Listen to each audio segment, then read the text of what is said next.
And it's time for another delivery diaries. I don't know how well you can hear me, so I'm gonna move my microphone a little bit closer.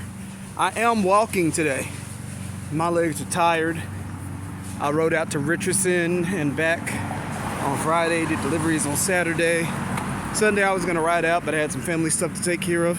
But let's talk about Saturday, delivery day. So to start off my day, it was pretty good. Started off at Sheba's downtown, shout out to Sheba's. Great Indian spot to go to. Every time I go there, they always welcome me with a smile. And you know, they're really nice people. But let's talk about my first double order that I had for that day. I had Chipotle.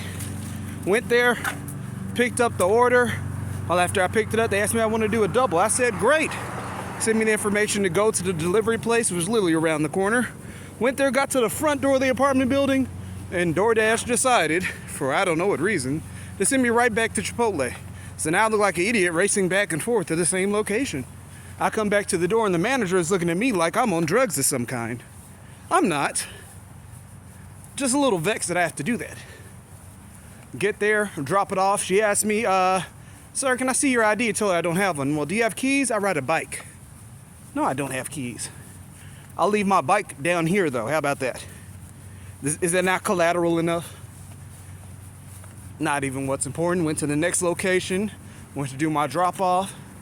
It's another location a little bit outside of the 35 freeway of Dallas. And go there. It's about 7 delivery people there. But for some reason, nobody knows how to press the button. It's one of those setups where you need a key card.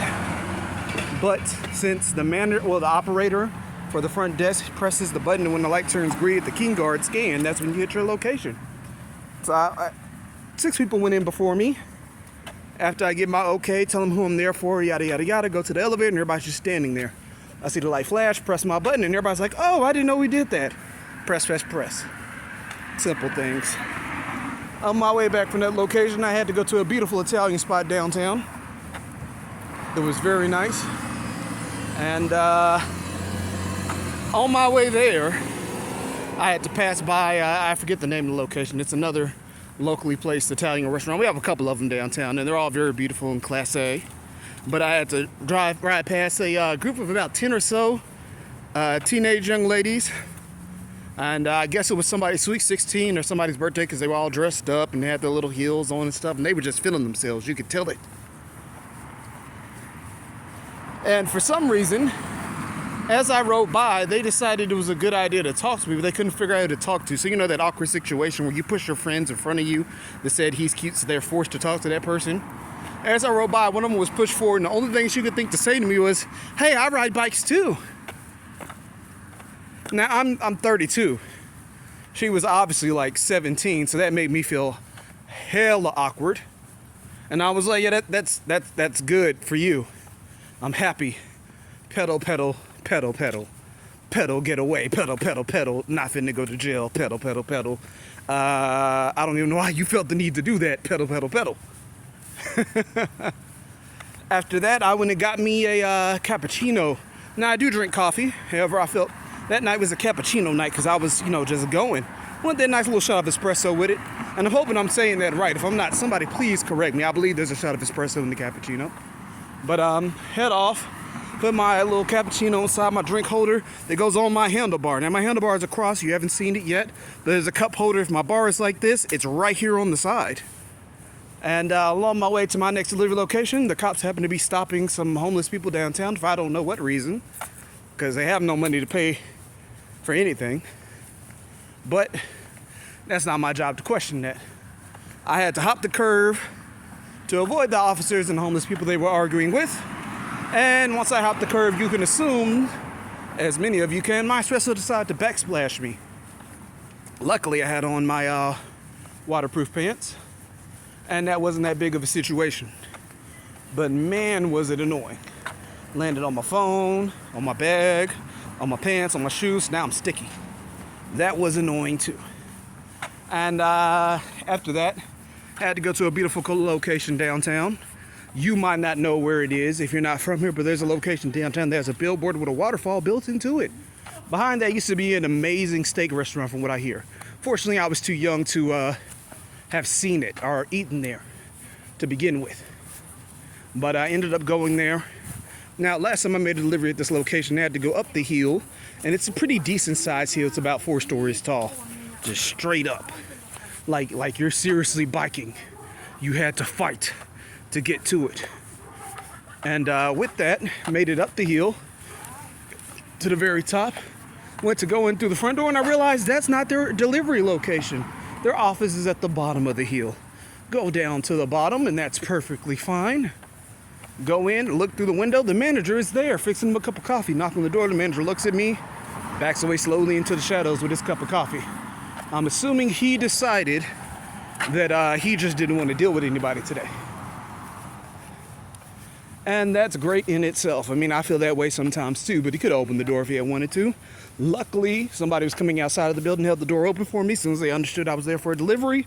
And as I enter into this section of the building, the manager comes out the opposite door after he sets on the alarm. We have this awkward staring moment at each other for a second.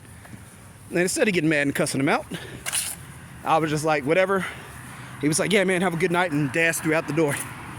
Now, I got stuck inside of this apartment building, and I'm gonna tell you why. And I'm upset about it personally. My delivery was on the 5th floor.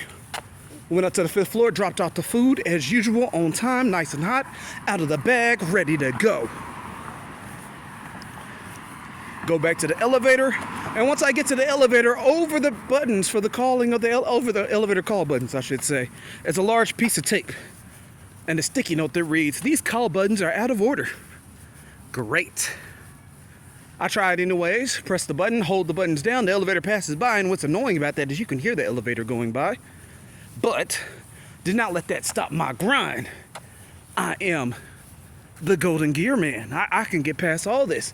So I quickly read the map. Elevator's on the other side instead of walking. Yes, I am lazy. So I hopped on my bike and I rode through the hallway of the apartment building to the other side to get to the elevators.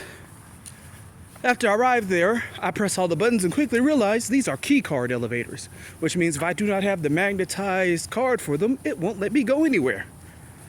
Deciding my best decision was to go down through the stairs, through the bike on the shoulder, hooked it downward.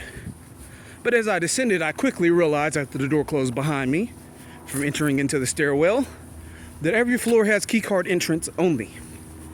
Yay. Get all the way to the bottom level, and guess what? That one was keycard entrance too, but it looked like somebody had taken a sledgehammer to it. So after 2 seconds of getting upset about it, I noticed that the door was slightly wedged open, which led me to believe that somebody had already ripped the door apart from the magnet before me. I slightly put a hand on it, gave it a slight tug, and boom, the door opened. Now I'm inside of a a parking garage. Now, living in Texas, we don't have a lot of underground structures. Hold on, it might get loud for a quick second. Okay, we don't have a lot of underground structures, so my natural assumption is I need to go down to get out. Unfortunately, as I freely Fast and Furious Tokyo drift my way down to the bottom of this parking structure, I realized when I got to the very level, if I had continued going, I would have splattered right into a wall. Turning around, I looked for the closest exit sign like any normal human being would do. Go to the exit sign, open the door, quickly notice there's another staircase with a whole bunch of keycard scans. After getting a little frustrated, hopped on the bike, rolled back up a couple of floors, and noticed that I found the car exit and entrance area. That was great. Tried to grab through that, but apparently you need the remote control to go out of there. Who designed this death trap of a place? I don't know, but obviously they did not want me to escape. In my frustration, I leaned against a door that did not have an exit sign, hoping and praying that it would let me out. It led me out to the side of the building where I noticed there is a private trail walkway that leads up the side of the hill that you can't see. So I didn't have to put myself through all that pressure of climbing that big, huge, unnecessary hill. If I had simply taken time to view and observe the location, I could have got away with it.